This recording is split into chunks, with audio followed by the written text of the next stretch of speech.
কেন রাজনৈতিক দলের নেতারা এই ধরনের ক্রাইসিস মোমেন্টে বিশেষ করে হাসপাতালে যান, গেলে কি লাভ, কেন আর না গেলেই বা কি ক্ষতি? আমি এই অনুষ্ঠানেই সেই আলোচনা করতে চাই। তবে আবুল হাসান রুবেল যে জায়গাটাতে বলছিলেন যে সামগ্রিকভাবে বেশ কিছু কারণে সরকারের উপরে ক্ষোভ, এবং তিনি মনে করছেন যে অন্তর্বর্তীকালীন সরকার একটি নির্দিষ্ট গোষ্ঠীকে তুষ্ট করার কাজে ব্যস্ত, যার কারণে প্রাথমিকভাবে তাদের যে সকল ফোকাস পয়েন্ট থাকার কথা সেখান থেকে তারা সরে এসেছেন।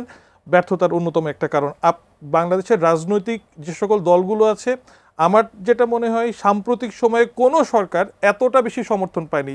আপনারা এত বেশি সমর্থন দেওয়ার পরেও আপনি কি রুবেলের ভাইয়ের সাথে একমত পোষণ করবেন যে ঠিক কি কারণে?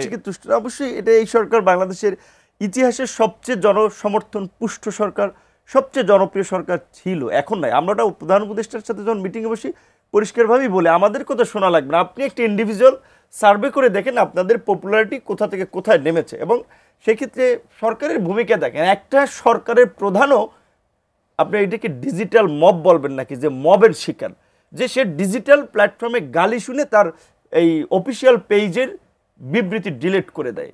আপনারা জানেন যে এই ঘটনার পরে সহায়তা চাওয়া হয়েছিল। কত তো যৌক্তিক যে আপনি এই 31 জন অফিসিয়ালি যে ডেথ আপনার সংখ্যাটা বলা হচ্ছে, 31 জন মানুষের দাফন কাফন পরিবারের দায় নিতে পারবেন না, আপনি কিভাবে 18 কোটি মানুষের দায় নেবেন? এই জন্য আপনি ভিক্ষার হাত পাচ্ছেন যে আপনারা টাকা পাঠান যে অ্যাকাউন্টে। সরকারের হাজার হাজার কোটি টাকা আপনার এই আমরা দেখেছি প্রিভিয়াস সরকার আমলে একজন ওই পিকে হালদার 10,000 কোটি টাকা আপনার পাচার করে দেয়। সালমান এফ রহমানের মতো একজন ব্যক্তি আপনার 54,000 কোটি টাকা গায়েব করে দেয় রাষ্ট্রের। তো এরকম তো অনেক আছে।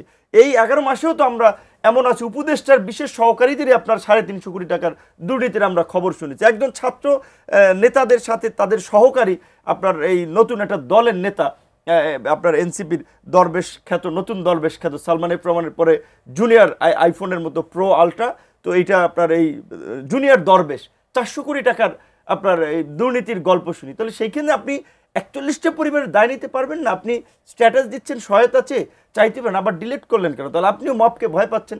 এবং এই সরকার শুরুর দিকে যেভাবে আইন শৃঙ্খলা পরিস্থিতি নিয়ন্ত্রণে না এনে অনেকখানি কিছু এই প্রেশার গ্রুপ বলেন বা মব বলেন তাদের কাছে সারেন্ডার করেছে, যেই কারণে ওই ছাত্ররা সচিবালয়ে ঢুকে যেতে বাধ্য হয়েছে। এবং ওই যে আইন শৃঙ্খলা বাহিনীর তো ওই মোটিভেশনটা নাই, তারা অনেক দিক থেকে ডাউন, তাদের মোরালিটি ডাউন হয়েছে, তাদের আমি মনে করি মানসিকভাবে ডাউন হয়েছে, নৈতিকভাবে ডাউন হয়েছে।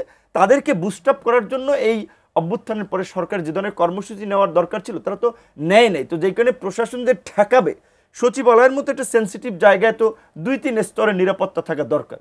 তাহলে এই সরকার তার সচিবালয়কে সুরক্ষা দিতে পারে না, সে কীভাবে হোল দেশকে সুরক্ষা দেবে? যেখানে আমরা আজকে বলছি সামনের ইলেকশন, যেটা অনেকে বলেছিল আমরা বিলিভ করি, এখন আমরা সন্দেহ পোষণ করছি যে সামনের ইলেকশনটা আসলে তারা সঠিকভাবে কন্ডাক্ট করতে পারে কিনা, এইটা নিয়ে সাম্প্রতিক কিছু ঘটনা আমাদেরকে সন্দেহ সংশয় তৈরি করেছে।